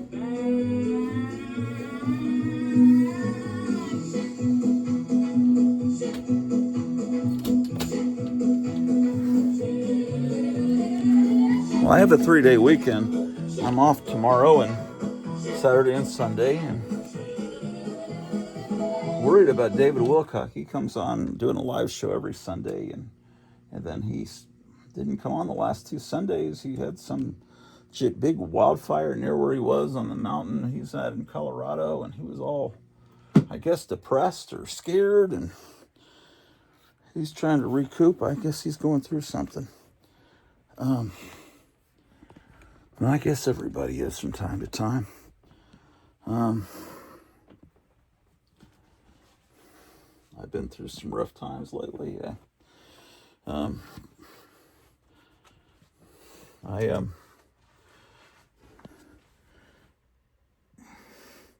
haven't noticed that Meyer Greenblatt, a friend of the channel, hasn't put up a video in a couple of weeks. I'm worried about him. I need to, I guess, call him. I've been out of the picture pretty much lately, just dealing with this kitten for the last 3 weeks, and also just sleeping a lot because I beat. Now the time change will mean that when I go to work at 6:30 in the morning, no, 6:15, it'll at least be some daylight, but that time change is about a week away.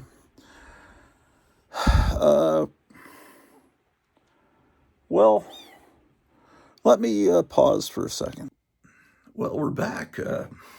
We're in a room that has become my wife's office. I used to call it the radio room because I had all these old radios and stuff, but now we've got her computer and everything set up here,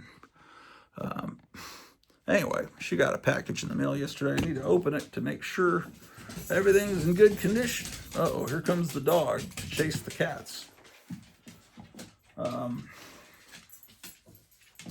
Yes. So they reprinted some records my wife was really wanting, and they sold out immediately, and then they reprinted them again, a second pressing, or just put out more, and she was in the middle of the night very upset about it. And I said, just go and order them. Come on. So she said, and they came almost instantly. So let's examine them. It's a haul, so it's not my haul. But she said you can show it on your show and everything.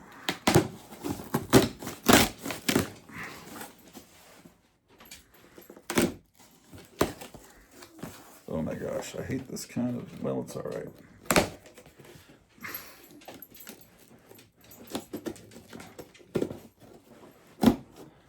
I would have thought this was like a thumb drive, but it's apparently, she said, it's a little blade.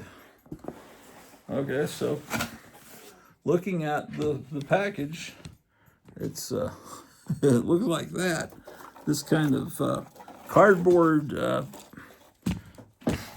Actually, I've never seen this kind of. This is very interesting. I bet the cats might enjoy this. I don't know. It's like a cardboard box has been shredded. It's very thick, so I guess it's used to protect records and shipment. Never encountered this before. Okay. So these records in their original pressing are almost hard, impossible to find, very expensive. So, my goodness, it's Danzig 4, featuring Can't Speak, Going Down to Die, and I Don't Mind the Pain.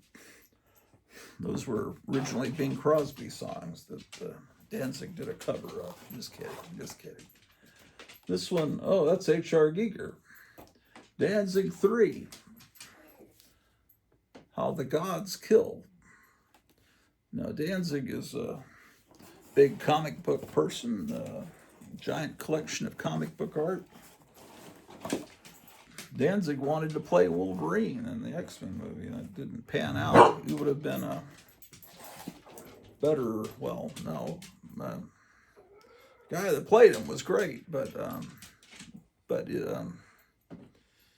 Wolverine is supposed to not be as tall as that actor.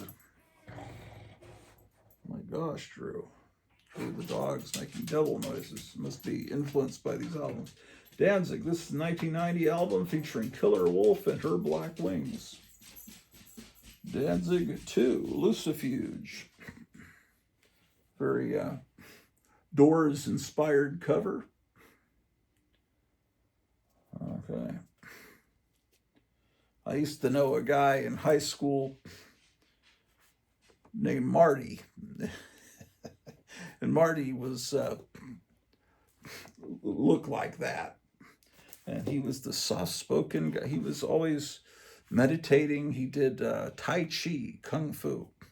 And he was a short guy, very muscular. I think that he was working as a bouncer in a strip club, as I recall. But he was very sensitive. I remember he worked with me at the Lowe's Theater in the summer of 1984 when Ghostbusters was playing and everything. I remember he and this young ticket terror girl, this blonde girl, became an item, and they were I wonder if they ever got married, or I have no idea what happened to him. But they were nice people. Okay, this is the Danzig 1988 album, featuring the songs Mother and Twisted Cane. Twisted Cane's a good song. And this is, there's a Marvel comic based on a toy line called Crystar Lord of Light or something like that. And there's this skull, this demon skull was taken right off the cover of that comic. So anyway, looks like it's the first 4 Danzig records back in print. Yeah, 1, 2, 3, and 4. So that's it. Now where can I put them? Safe. Let me think. First of all, I need to put this somewhere safe. I guess I should give it back to my wife. I'll put it here on top of her computer. Let's see. I don't think there's record storage over there.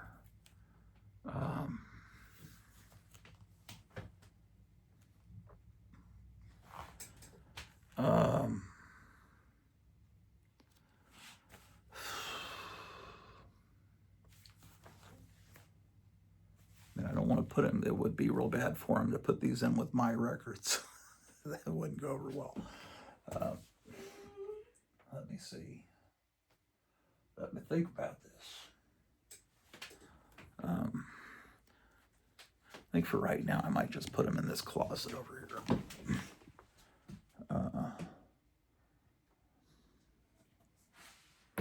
No.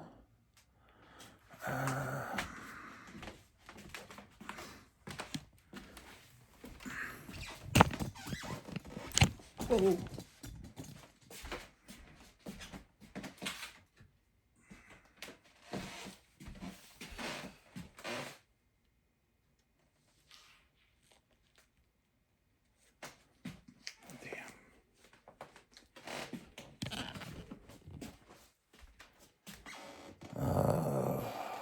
Shit.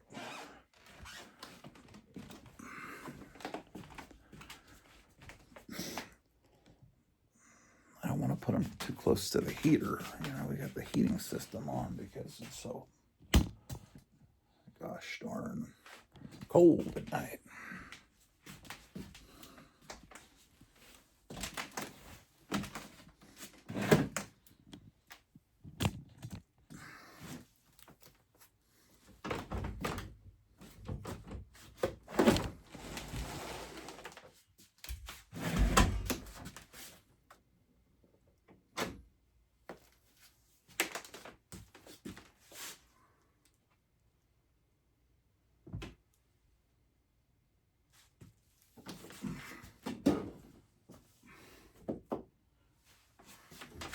I don't want to store them flat, so I just set them inside this closet.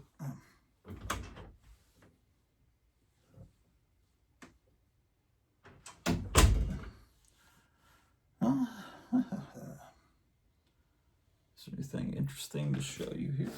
Probably not. Oh, God damn it! Shit.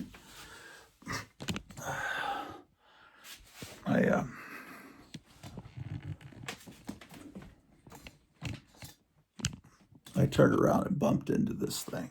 I hit this. That's why I was cursing. It bonked me on the head. So.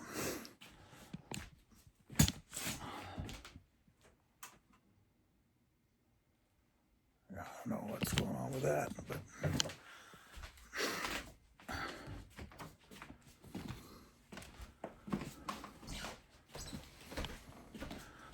oh, let's go downstairs for a second.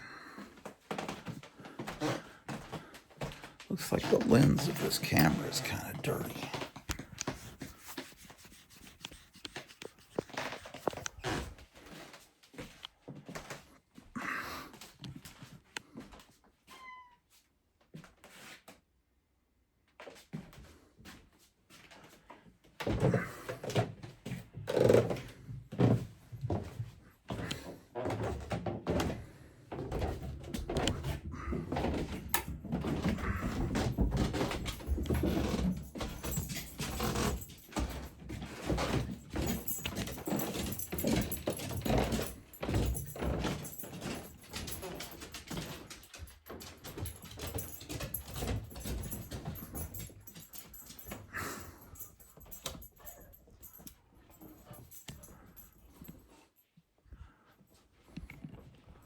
Oh, this is a new thing. This mask I got at Target. I need to put this up.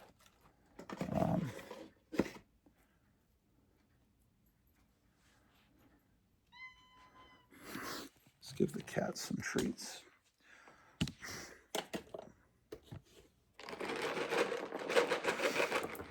All right. Amazing.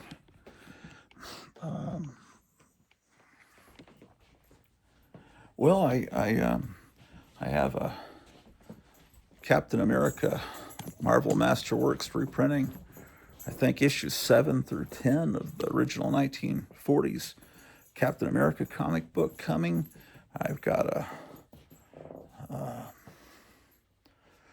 got some other books coming from Gotham City Comics in Mesa, Arizona, that will probably be sent off to me tomorrow because he's getting some. I think he gets all his new comics for next week on Friday, which is tomorrow, and then he'll be able to take those boxes that came in and reuse them to send me my stuff. So, probably about this time next week or Friday or next week, I'll be able to do an unboxing of that. But until then, there'll be no new stuff. Oh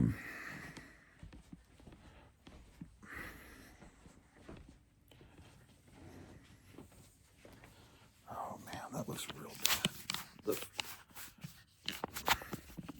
This phone's been getting dirty and greasy, and now it's got flares.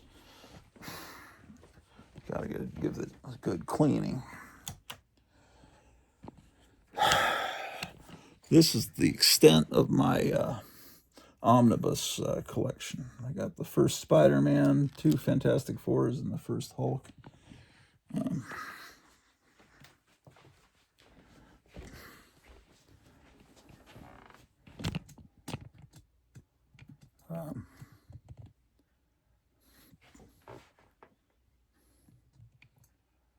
So, what was I going to show you? Oh, I think this is this edition reprints the first 4 issues of Captain America. What I'm getting is later on in it. So,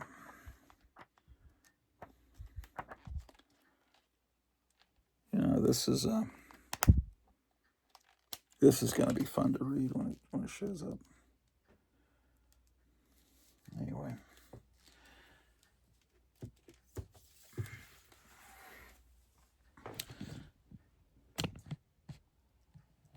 Oh no. The cat's torn down the curtain I had up. Why the cat got up there, huh? What the name of heck? I got to deal with that because that's going to let all kinds of sunlight in.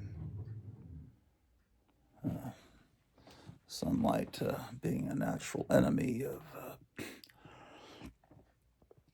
When did he do that? That had to be Ambrose. Oh yeah, he's knocked things down like this. Robbie the Robot got knocked down. And this, oh boy, almost knocked that Enterprise down. Okay. Yikes.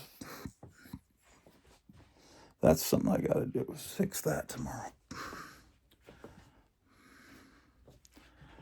That's the thing about kittens, man. They tear shit up, but they haven't been that bad. They could have been far more destructive, but I don't know what else to show you guys, so I guess I'll head on out. Yeah.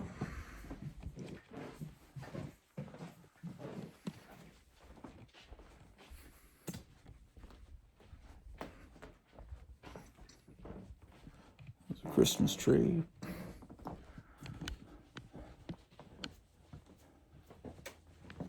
So, yeah, it's about almost 6:10.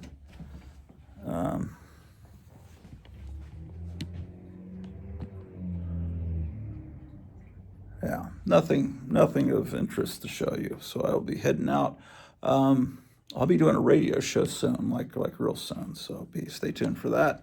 And I'll be if you tune in Sunday night, I'll be on Night Tiger's show. But I think I'll have another show of my own first, because I'll be looking through comic books to find the best in horror to show on that Halloween program. So anyway, I will see you soon.